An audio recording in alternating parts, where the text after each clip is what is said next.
There's an island in the middle of the Pacific, almost halfway between Hawaii and Australia, that sits outside of time. And I mean this in a literal way, as it's one of only two places on Earth that doesn't exist in a technical time zone, and instead its date is referred to as Anywhere on Earth, or AOE. This place is called Howland Island, and it's only 2 square miles long, and at its highest point it rises just 10 feet above sea level. However, the island does have one distinctive feature to it. Running through the center of this tiny speck of land is a paved airstrip. Now, trying to find Howland Island and its landing strip in the center of the vast Pacific Ocean would almost be like trying to find one specific grain of sand on a beach. To put it in perspective, the ratio of the tiny island compared to the size of the Pacific Ocean is almost half the ratio of the Earth compared to the Sun. Yet on July 2nd, 1937, 2 people, a pilot and a navigator, were searching desperately for this pinprick island. Their very lives depended on finding that tiny speck of land in its landing strip. Amelia Earhart and her navigator, Fred Noonan, crisscrossed the ocean somewhere north of the island, hoping that they might be able to spot the speck of land beneath them. Together, the pair had successfully traveled about 22,000 miles over the course of 28 days in their attempt to circle the globe. Now, it had taken almost 2 full years of planning and preparation before Amelia was ready to take off on her final adventure. She had already set many records in her career as a pilot, including becoming the first woman to fly solo across the Atlantic. But the task Earhart was going to take on for her final flight dwarfed all the others. She was trying to become the first woman to fly around the world. Even just the planning alone for such a trip was a massive undertaking. She would have to make a number of stops along the way to refuel and repair her plane, which was a Lockheed Model 10 Electra. This meant setting up gasoline and oil caches in multiple countries, which required coordinating with foreign nations through the US government. One of the last details that needed to be planned before the flight took off was deciding on a navigator to accompany her. The initial person that Earhart settled on for this job was a Marine named Harry Manning. Manning eventually backed out after a small crash in Honolulu had derailed Earhart's first attempt to fly around the world. But instead, a world-renowned navigator named Fred Noonan took his place.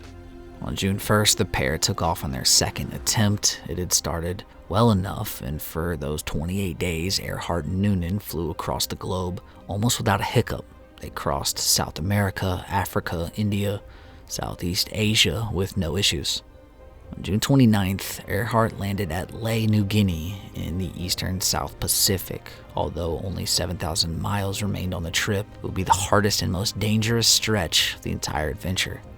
Nonetheless, the pair enjoyed their last few days in Lae. Amelia ate dinner with the head of Guinea Airways while Noonan went out drinking with some local pilots. The next day, they packed the plane, went to bed early, ready to tackle the final leg of their long flight.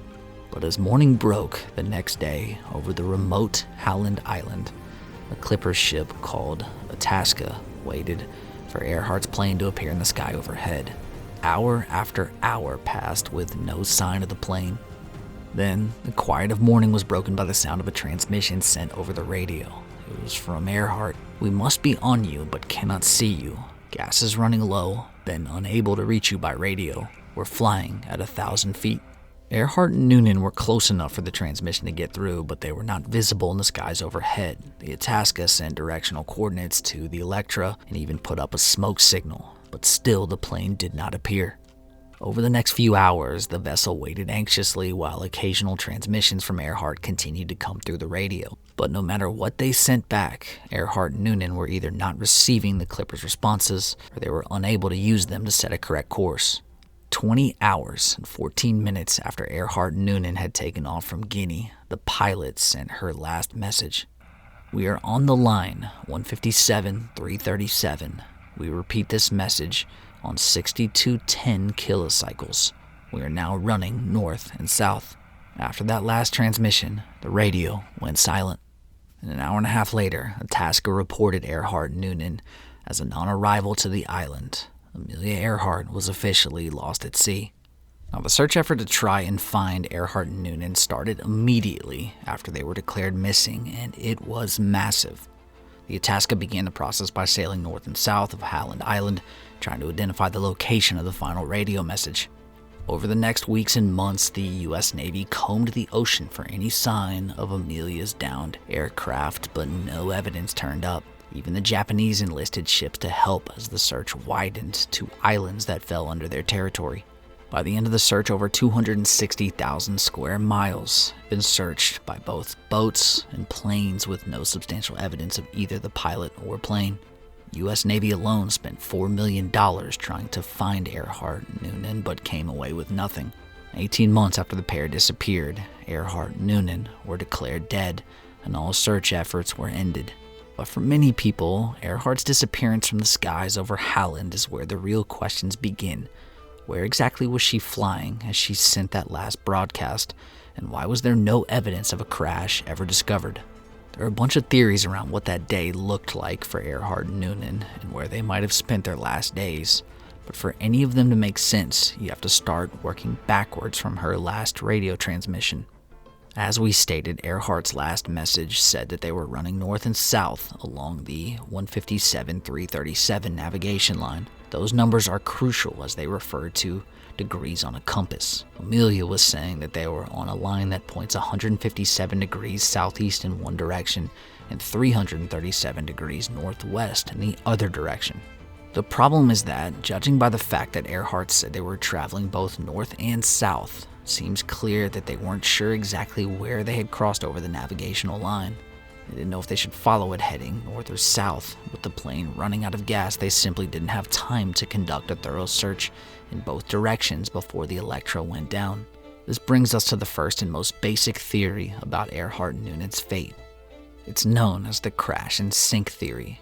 Just like it sounds, this theory is essentially the simple explanation that the Electra ran out of fuel while searching for the island, crashed in the ocean, and sank beneath the waves. According to those who believe this theory, Earhart and her plane were lost forever in the deep depths of the sea with no real mystery to it.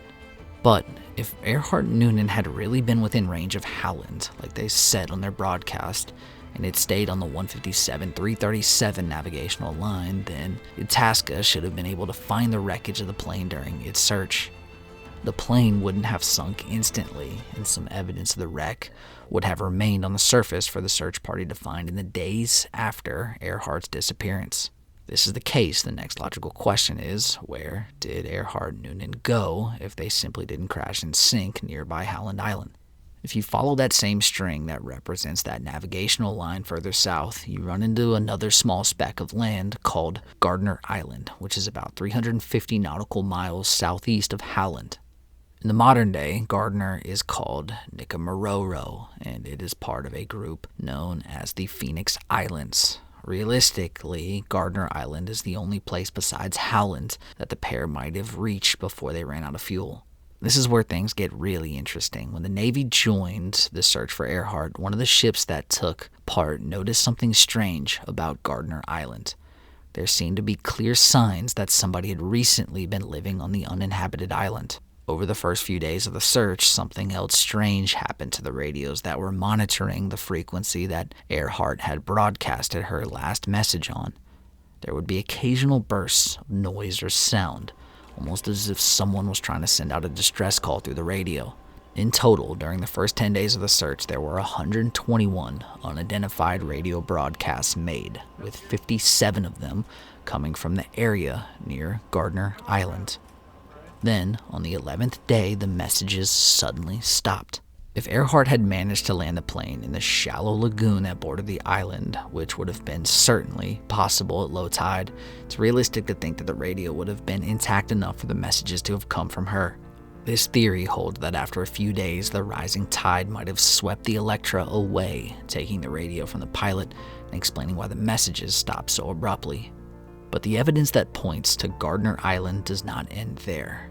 Later in the same year that Earhart disappeared, a group of British explorers landed on Gardner as part of a settlement plan. As they started exploring, they stumbled upon the same evidence of human presence that the Navy had seen. They found what looked like a makeshift shelter that had been constructed on the island. They also took a picture of something that appeared to be a piece of a plane's landing gear. Over the next few years, As the British occupied Gardner, more pieces of potential evidence that Earhart and Noonan might have landed there began to appear.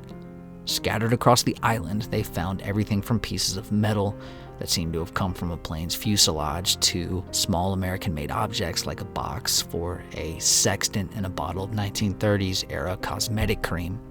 But the most important discovery was uncovered near an abandoned campfire by a British officer who dug up 13 human bones. If the remains belonged to either Earhart or Noonan, they would be the smoking gun evidence that could finally provide a certain answer to the mystery. Unfortunately, though, just like these situations always seem to go, bad luck and incompetence combined to rob us of a real answer. The bones were sent to Fiji to be measured and examined. The analysis came back and reported that they were from a 5'5" male. But then, somewhere along the route to another examination site, the bones were mysteriously lost. Now, many experts have since examined the notes that were taken describing the bones, and conclusions have been mixed. While some studies backtracked on the finding and declared that the bones could have belonged to a middle-aged woman, others supported the conclusion that they were from a male. But with the bones lost forever, we will sadly never get a real answer on if those remains might have belonged to either of the lost pilots. There are plenty of other wild theories, including some that Earhart might have secretly been working as an American spy, others that she was captured by the Japanese, others claim that they were eaten by crabs. The crabs theory is very interesting, and even some people who try to say she and Noonan faked their deaths. But the Gardner Island bones remain the closest thing we have to the evidence about where Amelia Earhart might have spent her last hours.